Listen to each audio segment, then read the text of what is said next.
Hello friends, welcome to my YouTube channel legal and social awareness. मैं Karim Ahmad Siddiqui advocate. साथियों, वैसे मैंने एफआईआर के संबंध में कई वीडियोस बनाए हैं।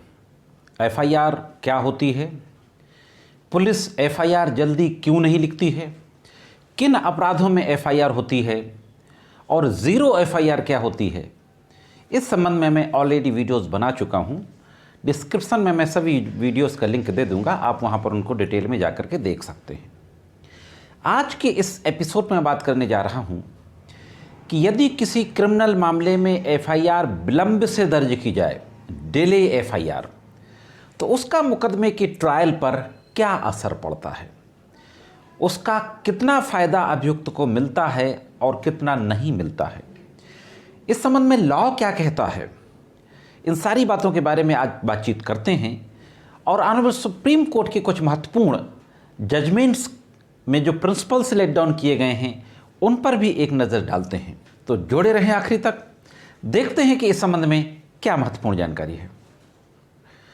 साथियों, विलंब एफआईआर के बारे में मैं चर्चा करूं, इससे पहले मैं फिर से आपको रिवाइज कराए देता हूं कि एफआईआर किन अपराधों की होती है। हम जानते हैं कि अपराध दो तरीके के होते हैं, कॉग्निजेबल और नॉन कॉग्निजेबल।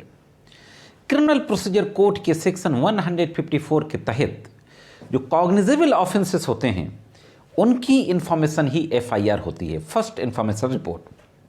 हालांकि एफआईआर की डेफिनेशन क्रिमिनल प्रोसीजर कोड में कहीं पर नहीं दी गई, लेकिन इंफॉर्मेशन ऑफ कॉग्निजेबल ऑफेंसेस जो सेक्शन 154 सीआरपीसी के तहत थाने के भारसाधक अधिकारी, officer incharge of the police station के द्वारा जो दर्ज की जाती है, जो थाने में जो बुक रखी जाती है, जिसको कि जीडी बोलते हैं, जर्नल डॉक्यूमेंट, उसको बोलते हैं एफआईआर। वैसे तो एफआईआर का जो लॉ है और जो प्रैक्टिस में है, मुकदमों की ट्रायल के दौरान ये माना जाता है कि किसी भी क्रिमिनल इंसिडेंट की जितनी प्रॉम्प्ट एफआईआर होगी, प्रॉम्प्ट का मतलब जितनी जल्दी, एज सुन एज पॉसिबल, उतना ही घटना की जेन्युइननेस मानी जाती है, जेन्युइननेस प्रूव होती है कि यह सत्य घटना है।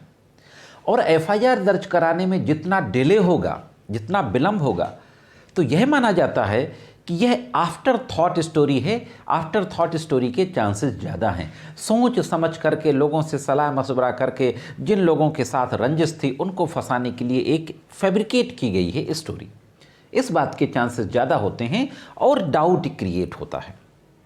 इसलिए जो प्रॉम्प्ट एफआईआर होती है, जितनी जल्दी घटना के बाद पॉसिबल हो जाए उतनी जल्दी एफआईआर दर्ज होना चाहिए।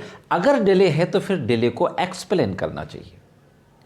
अब डिले का एक्सप्लेनेशन रीजनेबल होना चाहिए।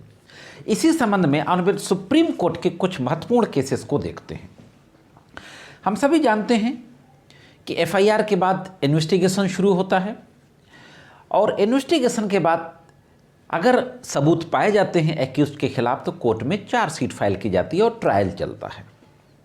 ट्रायल के दौरान यह मुद्दा कि एफआईआर जल्दी दर्ज की गई या विलंब से दर्ज की गई, यह अभियुक्त के यानी डिफेंस काउंसिल के द्वारा, जो एक्यूज्ड के काउंसिल होते हैं, एडवोकेट होते हैं, उनके द्वारा ट्रायल के दौरान बेनिफिट लेने के लिए उठाया जाता है। एक महत्वपूर्ण केस ऑनरेबल सुप्रीम कोर्ट का रघुवीर सिंह बनाम स्टेट ऑफ हरियाणा 2000 का केस है। वॉल्यूम 2 RCR जर्नल क्रिमिनल के page number 717 Supreme Court edition में ये पब्लिश हुआ था।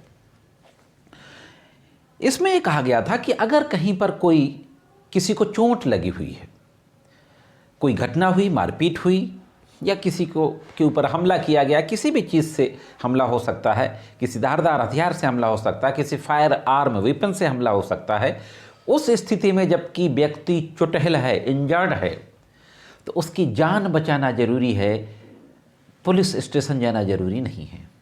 और जान बचाने के लिए अस्पताल जाना जरूरी है।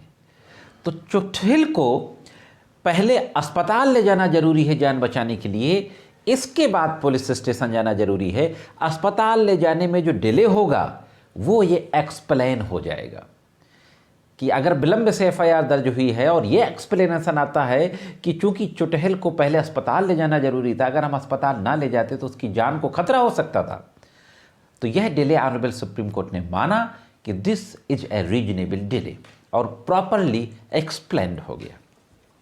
दूसरा केस देखते हैं, state of Haryana versus Ram Kishan, ये भी 2000 का मामला है। वॉल्यूम 2 RCR में ये पब्लिश हुआ है। इसमें 5 लोगों की हत्या कर दी गई थी। रात में हत्या हुई थी 5 लोगों की, जिसकी किसी ने भी कंप्लेन रात में जाकर पुलिस में नहीं की, सुबह पुलिस की।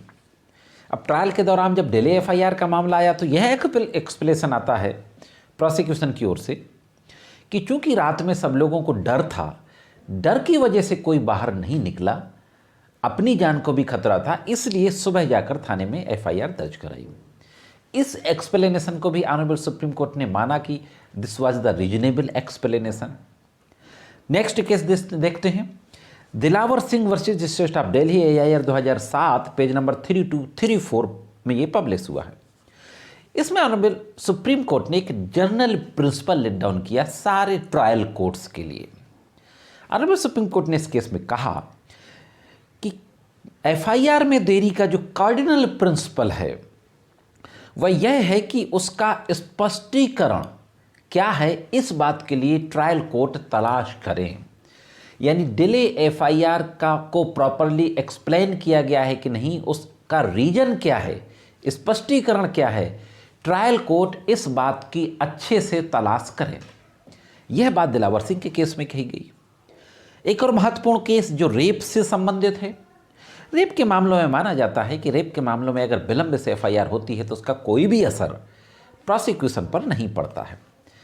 क्योंकि रेप के जो मामले होते हैं, जो छेड़छाड़ के मामले होते हैं, उनमें लोक लाज, समाज, सोसाइटी, इस डर के कारण लोग तुरंत FIR नहीं करते। अभी यहाँ पर इतनी सोसाइटी एडवांस नहीं हुई है। तो दिलदार Singh versus state of Punjab, AIR 2006, supreme court 3084 page number पर पब्लिश हुआ। इस केस में ऑनरेबल सुप्रीम कोर्ट के द्वारा कहा गया कि बलात्कार के मामलों में देरी से FIR होना एक सामान्य घटना है। इसका कोई फायदा अभियोजन उसको अभियुक्त पक्ष को नहीं मिलेगा, डिफेंस बचाव पक्ष को कोई फायदा नहीं मिलेगा, क्योंकि सोसाइटी का डर होता है, बेइज्जती का डर होता है, मान सम्मान की चिंता होती है, तमाम तरीके के रीजन्स जो समाज में प्रिवेल करते हैं।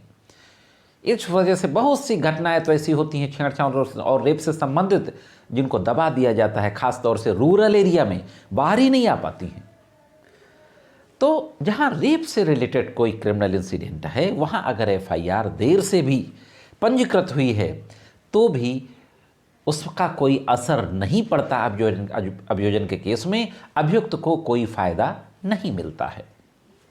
तो यह थी दोस्तों एक महत्वपूर्ण जानकारी एक डिले FIR के संबंध में, जिसको बहुत ही शॉर्ट में, ब्रीफ में मैंने आप तक पहुंचाने की कोशिश की है।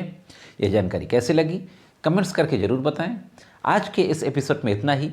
मिलते हैं किसी और एपिसोड में कानून की कुछ अन्य जानकारियों के साथ। तब तक कानून की विभिन्न तरीके की जानकारियों के लिए देखते रहें legal and social awareness. Unacademy एक ऐसा ऑनलाइन एजुकेशन प्लेटफॉर्म जहां पर आपको कंप्लीट पैकेज मिलता है और भीड़ से अलग दिखकर अपने जुडिशियल ऑफिसर बनने के सपने को पूरा कर सकते हैं।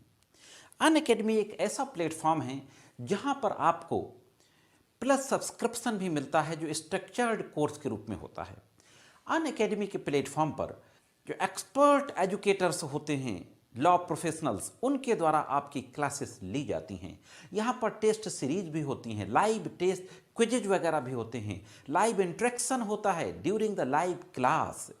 अनअकैडमी यूट्यूब जुडिशरी पर भी आपको लॉ की क्लासेस मिल जाती हैं। अनअकैडमी पर रैपिड रिवीजन की सीरीज चलाई जाती हैं। एक्सपर्ट एजुकेटर्स के द्वारा रैपिड रिवीजन सीरीज के साथ साथ जुडिशरी के एग्जाम्स से रिलेटेड आपको प्रॉपर गाइडेंस प्रोवाइड किया जाता है। अनअकैडमी पर टेस्ट सीरीजेज भी स्टार्ट हो चुकी हैं, फ्री टेस्ट सीरीजेज स्क्रीन में आपके सामने डिस्प्ले है, आप नोट डाउन कर सकते हैं। अनअकैडमी में आपको समय समय पर T20 मॉक टेस्ट भी के प्रोग्राम्स भी मिल जाएंगे। मॉक टेस्ट लिए जाते हैं, पूरा डिस्प्ले आपके सामने है, आप नोट डाउन कर सकते हैं। यहाँ पर जो लॉ के कोर सब्जेक्ट्स हैं उन सब की क्लासेस ली जाती हैं, जिसमें constitution of India, Indian penal code, Indian criminal procedure code, contract act, Indian evidence act, Hindu law, Muslim law, jurisprudence और लोकल लॉज, इन सारे लॉज की क्लासेस को यहाँ पर लिया जाता है। अनअकैडमी का जो पेड सब्सक्रिप्शन है वो अगर आप 1 महीने का लेते हैं तो आपको थोड़ा सा ज़्यादा पड़ेगा, लेकिन अगर आप 24 मंथ का ले लेते हैं तो आपको बहुत ह्यूज डिस्काउंट मिल जाता है। 1 मंथ, 3 मंथ, 6 मंथ और 18 मंथ और 24 मंथ के सब्सक्रिप्शंस यहाँ पर अवेलेबल हैं। तो ये थी अनअकैडमी, जहाँ पर आपको कंप्लीट पैकेज मिलता है आपके जुडिशरी एग्जाम्स की प्रिपरेशन